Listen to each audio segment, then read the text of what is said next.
Hi, నేను doctor Harish, consultant ophthalmologist at Sushila Netralaya Manikonda.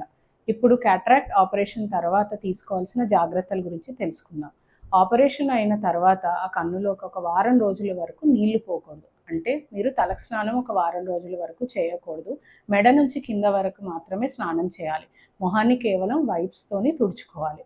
Operation అయినాక మీకు ప్రొటెక్టివ్ అద్దాలను ఇస్తాము. అవి వారం రోజుల పాటు ఇంట్లో కూడా కంటిన్యూగా పెట్టుకోవాలి. వారం తర్వాత బయటకు వెళ్ళినప్పుడు కానీ లేదంటే డస్ట్ ఉన్న ప్రదేశాల్లోకి వెళ్తే కంటిన్యూస్గా పెట్టుకోవాల్సి వస్తుంది 2 వారాల వరకు. ఆపరేషన్ తర్వాత మీకు ఇచ్చి ఐ డ్రాప్స్ ఇవ్వడం అవుతుంది. ఐ డ్రాప్స్ వేసే ముందు మీ చేతుల్ని శుభ్రంగా సోప్తోని వాటర్తోని కడుక్కొని అప్పుడు డ్రాప్స్ వేయండి. ఆపరేషన్ అయిన రోజు మీరు సర్జరీ అయిన వైపు నిద్రపోకూడదు. మరుసటి రోజు నుంచి మీరు నిద్రపోవచ్చు. తర్వాత మీకు సర్జరీ పరంగా ఎటువంటి పథ్యము ఉండదు. మీకు కనుక షుగర్, బీపీ ఏమైనా ఉన్నట్లయితే దానికి సంబంధించిన ఆహారాన్ని మీరు పాటించాల్సి వస్తుంది. షుగర్ లెవెల్స్ కంట్రోల్లో పెట్టుకోవాల్సి వస్తుంది.